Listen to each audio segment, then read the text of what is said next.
woman who works in the White House, and they asked her about obesity. She said the number one cause of obesity is genetics, and it doesn't matter what you do. Like you could be a person who has a perfect diet and exercises and sleeps right, and you're still obese. Mm-hmm. And the health experts went fucking nuts. Like that's not what the data shows.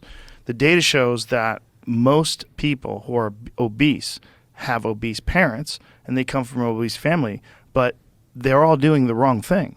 There's not like a person in that family that's eating grass-fed steak and running marathons and lifting weights and getting up at 6 a.m. and getting in a cold plunge and doing all these different things, but it's still fat as fuck. Yeah. And they're watching their calories in and calories out, and they're burning 1,000 calories a day in exercise, and they're still fat as fuck. That's not real. Like to say that and to say it on 60 Minutes, there's this weird thing going on where people want to say it's not your fault. And it isn't your fault. I mean, if you believe in determinism, if you believe in the impact of the people around you and the environment that you're in, which is most certainly real, the impact of your parents, the impact of modeling, you're modeling after other people's bad decision-making, that's all real. That's 100% real. But to say that all obesity is just genetic is bonkers. That's a bonkers thing to say, and it discredits all these people that we know that were obese that without surgery lost all that weight and looked great. Like Ethan Suplee. Perfect example. There was a guy that was at one point in time like 500 plus pounds, right? How big was Ethan was he at his biggest? But anyway, Jamie will find out. Documented all of it. Did it publicly because he was a fucking star. He's a famous actor. Lost all the weight and now looks great. And did it through exercise and discipline and even like was really open about the fact that he gained a lot of it back a couple times. He went from 550 to 255. He did that. Wow. He did that himself. I mean, he did it and he documented it, and he had to go through surgery to get the skin removed so that his he wasn't like a flying squirrel. But he did it. And to say that it's all genetic, like no, he had the same genes. Like this is the same guy. It's not. And it's also not inspiring. Yes. So like to say that, but that's the tension. If you say it's all genetic or it's significantly genetic, then you're encouraging people to be more accepting of the challenges of other people's lives. Like your life might be, everybody's walking a hard road is basically the philosophical thing. That you don't, just because it's easy for you to exercise doesn't mean it's easy for others to exercise. Sort of. But aren't they also saying you don't even have to walk that road because it's not going to help you? Exactly. So that's a very poor statement of that. It's a trade-off. I mean, it's a different philosophy. Pull yourself up by your bootstraps. Right. It's a really inspiring, powerful, empowering philosophy, but it's like, well, sometimes it's harder. You can't. Than others. You can't say that because different people have some people don't even have fucking shoes. Yeah. Like the idea of pull yourself up by your bootstraps is stupid. And I did it. Why didn't you? No, you did it with your life. The idea that your life, because it was difficult, is exactly the same as somebody else's life, which may be more difficult or have insurmountable obstacles that are in the way. There's also like different temperaments, different mental fortitude that people are just, for whatever reason, from the womb have. Some people are just determined from the time they're really young, and some people are just not.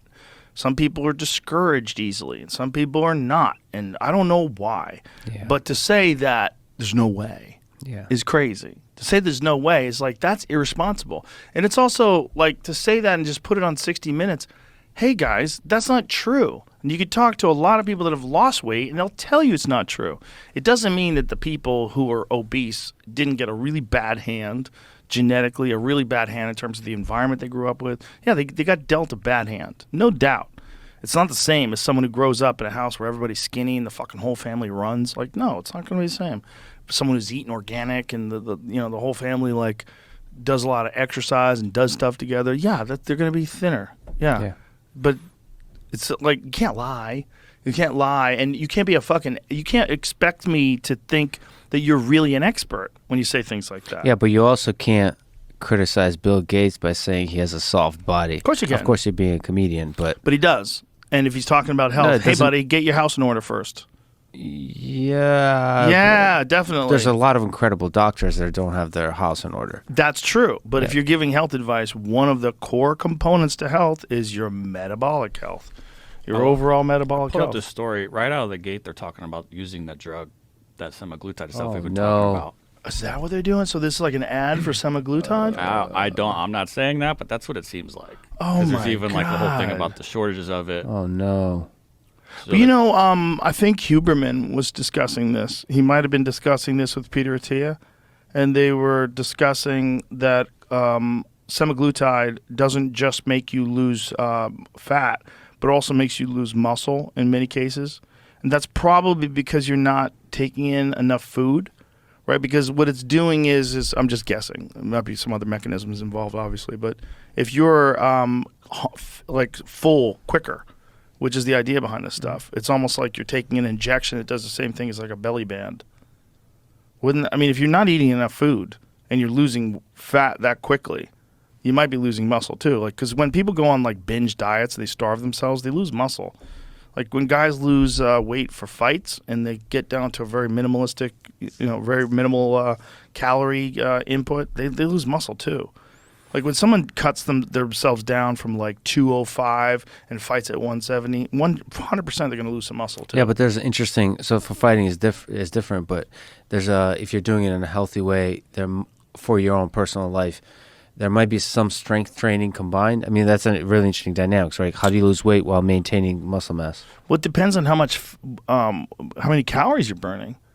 Much of the weight loss resulting from GLP-1 agonists is the loss of muscle, bone mass, and other lean tissue rather than body fat. Holy shit. It's dark. For example, a 2021, but at least you look good, 2021 trial entitled The Impact of Semaglutide on Body Composition in Adults with Overweight or Obesity that included pre- and post-treatment DEXA scans. DEXA is a medical imaging test used to assess body composition and bone density.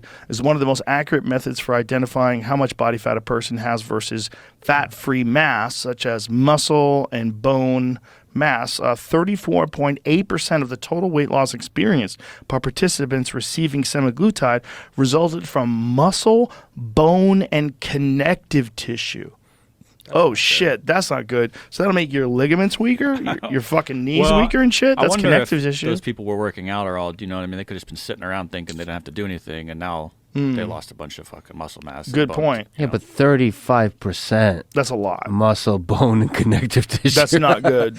That's not good. Compare these exorbitantly high rates of lean tissue loss with semaglutide Ozempic to rates of lean tissue experienced by properly training and dieting athletes. Keep in mind that when an athlete is losing weight for competition, their goal is to lose 0.0% lean mass. Yeah, that's a goal. The goal is to lose 100% body fat. For example, in 2011 trial, comparing two programs for weight loss in a population of experienced athletes, the slow reduction group lost 5.6% of their total body weight, with 100% of the loss coming from body fat. So they did it slow, did it nice and scientifically, while simultaneously gaining 2.1% lean mass. So that's showing you it's way better to do it the right way. If 35% to 40% of total weight loss comes from lean tissue, such as observed in many recent GLP-1 agonist trials, it would be disastrous for an athlete's strength, endurance, and performance levels, and I would say resistance to injuries too. Because if it's saying that it's breaking down your connective tissue, that would be disastrous for knees and shoulders and necks and all that other shit. Well, that goes to the fact that this incredible biological system we have is very hard to understand For and now, mess with. we'll fix that. Well, that's what. You know what if you do that with steroids? Maybe it'll fix it. What? They do that with like fucking Anadrol 50 or some crazy shit. Trembolone. There's a lot of negative side effects, right? Yeah, we got to counter that with another pill. With another pill? Yeah, we keep going. You should be the head Stack of it. Pfizer. I should. I Yeah. got ideas. Yeah. Fuck it all from Pfizer. I was getting asked for something like that. Fix the whole pop. I can't remember what it is, but I know people have said it fucks with their brain, so it's like, we'll take this brain pill so that it blocks that, and now this thing will fuck with your brain. I forget exactly How's what it was. fucking with their brain? I wish I remembered what it was. I Let's got an Google ad for this. Google mental side effects of semaglutide.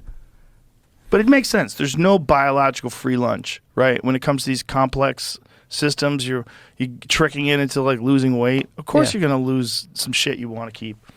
Most common, anxiety, darkened urine. I like a dark urine. I like a whiskey color. Yeah. Aged well. complex. Large, hive-like swelling on the face, eyelids, lip, tongue, throat, hands, feet, legs, or sex organs. Jesus Christ. Hive-like swellings. Maybe it's not. Maybe it's only on your dick, but they want to like scare you. Throw in all this other stuff too. Nightmares. Oh, Jesus. Wait, what do you mean? Wait, is it better if it's on your dick? I don't understand. No, it's terrible. Yeah. But like they're like, this is gonna get it everywhere. Don't worry. Oh, it's not right, just the right. dick. Soften it up. Yeah, it is your head, your feet. You're like, okay. But if it's like, can it give you hives all over your balls? Just like, no consequences just for your dick. Face too, bro. Don't worry, your hands. Oh, okay. But I'll be skinny, right? Pain in the stomach, side, or abdomen, possibly radiating to the back. Skin rash.